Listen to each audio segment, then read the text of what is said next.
Assalamualaikum, hai selamat pagi, selamat siang, selamat sore, selamat malam, selamat datang kembali di channel Kawan Review. Seperti biasa, kalau kalian sudah melihat video ini berarti sudah ada ulasan film atau mungkin serial yang udah kalian tonton atau mungkin belum kawan-kawan tonton dan aku rekomendasikan.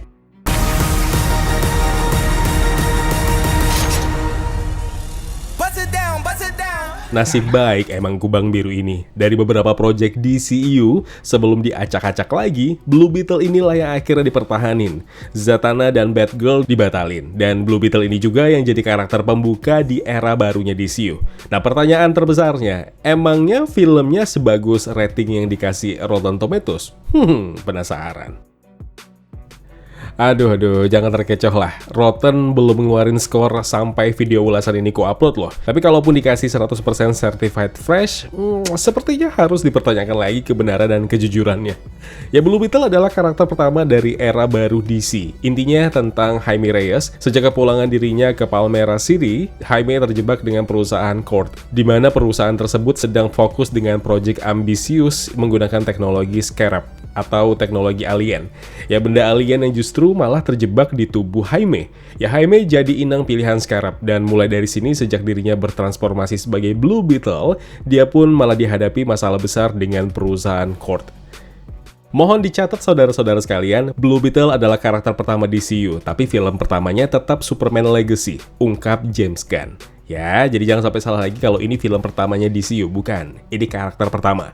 Ya, film ini sebenarnya nggak sempurna. Dibandingkan The Flash, ya better lah film ini. Tidak di level yang teramat mengagumkan juga. Bukan juga alasannya karena budgetnya yang di bawah The Flash dan sedikit di atas film Shazam pertama.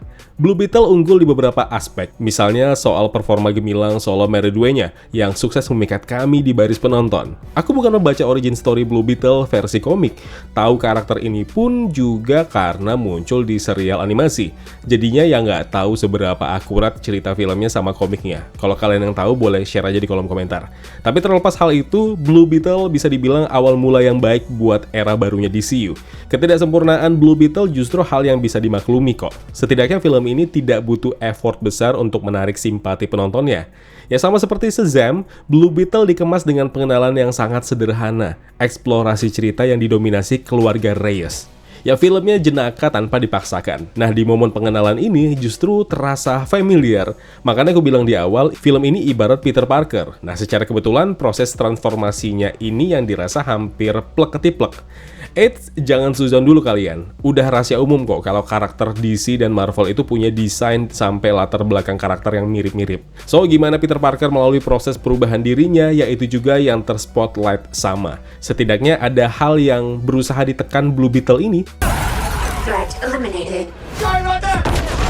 Alih-alih mencoba mengulang treatment The Flash atau film-film superhero lain yang katanya demi mendongkrak minat dan rasa penasaran penonton, cuma tetap kurang menggiurkan setelah ditonton. Panjang lebar nih si kawan. Apa intinya sih? Fanservice. Ya, menitik beratkan origin story, pengenalan karakter yang lebih dalam. Fanservice tidak dimasukkan ke dalam film ini. So, yang kemarin-kemarin sempat berteori ada Ina itu, nope, tidak ada sama sekali saudara-saudara. Blue Beetle hanyalah film dari dan untuk Jaime Reyes Stock dan kesempatan dirinya di masa depan DCU. Blue Beetle sepenuhnya film yang mendalami sisi manusia kumbang asal Latin ini.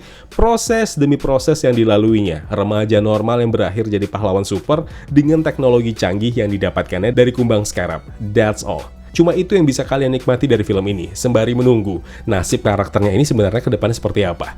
Disutradarai Angel Manuel Soto, sineas yang namanya lumayan asing sih terdengar karena setelah aku cek filmografinya, Pak Soto ini spesial film-film Latin, dan ini adalah debutnya ngegarap film superhero. Ya, sejujurnya Blue Beetle di tangannya udah bagus, namun terlalu bermain aman. Lempeng seperti film-film superhero DCU atau bahkan MCU yang sudah-sudah. Ya, cukup template, kalian pasti menyadarinya. Terlepas hampir kebanyakan origin story superhero emang background karakternya nggak terlalu beda jauh, tapi sudah seharusnya ada dong pembeda yang spesifik, sesuatu yang jauh lebih berani tapi tetap tidak mengorbankan originnya. Aku dan mungkin kalian juga pasti cukup jengah dengan banyaknya film-film superhero selama kurang lebih 1 dekade ini. So, mendapatkan hal yang lebih menyegarkan dari sebuah film superhero adalah hal yang sama pentingnya kan? Ya, deretan pemain tampil gigih di porsinya masing-masing. Sholo Marijuana nyawa terpenting film ini. Keluarganya cuma pemanis. Meskipun begitu, tanpa karakter keluarganya ini, filmnya ya kurang menghibur. Love interest sejauh ini masih oke aja, yang nggak tahu seberapa besar peran Mbak Jenny Court di masa mendatang. Kemudian si tante ambisius yang jadi biang onar dan konflik, Victoria Court yang diperankan Susan Sarandon, antagonis yang nggak bisa kunikmati sama sekali perannya. Kemudian ada karakter Conrad Carapax, inang sebelum Jaime Reyes, yang nggak tahu ya mau nilai gimana sama karakter ini karena emang muncul begitu saja dan kelar gitu saja. By the way, jangan lupakan Mbak Hajida, pengisi suaranya adalah Becky G. Ya gitu aja sih, apa yang mau dinilai juga, ya cuma voice over doang deh. So intinya solo Marijuana adalah Jaime Reyes yang tepat. Itu aja. Penasaran gimana jadinya kalau karakternya nanti dipertemukan sama Booster Gold yang kebetulan masuk nih dalam daftar project awal DCU chapter pertama sejak dipimpin James Gunn dan Peter Safran. Ditambah lagi kalau ada Teen Titans kan, mungkin bakal jauh lebih menarik lagi. Ya let's see lah. Aku yakin James Gunn dan timnya tahu yang terbaik buat karakter Jaime Reyes ini. Desain produksi ya seperti yang sudah-sudah dari film DCU atau bahkan MCU pun. Ya sejauh ini menurutku yang produksinya benar-benar di level yang tinggi masih dipegang sama Batman, ya Batman mana aja. Kemudian Superman sama project kenangan Justice League. Itu doang sih. Selebihnya bisa dinikmati tapi bukan di level yang mengagumkan.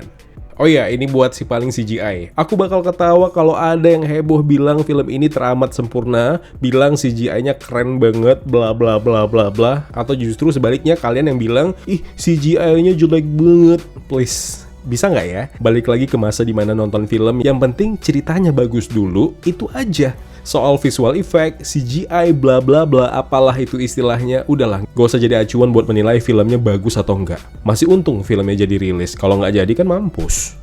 By the way, filmnya ada 2 credit scene, mid dan di akhir. Saranku, kelar mid credit, langsung cus buang hajat ke toilet. Nggak usah nunggu sampai akhir, nggak usah, dengerin aja kata Abah. Ya, Blue Beetle adalah awal yang baik buat mengawali masuknya karakter DCU era baru. Terlepas, filmnya bukan bagian dari DC yang baru. Ya, let's see lah. Entah mungkin nasibnya sama beruntungnya seperti Tom Holland di MCU. Sorry juga nih kalau ulasan ini dengan atau tanpa sengaja seperti membanding-bandingkan atau memirip-miripin dengan tetangga sebelahnya. Ya, upayaku menahan kalian, menahan diriku juga supaya nggak bandingin atau mirip-miripin sama tetangga sebelah. Rada susah sih. Soalnya kesamaannya dibilang menyentuh 50%. Ya sulah, yang penting di bioskop nggak usah recok, ngangong-ngangong nggak jelas. Ntar aja pas pulang nonton ya, pas di luar barulah diskusi. Ganggu kau anjing. Astagfirullah, aku kasar. Bodoh. Wassalamualaikum.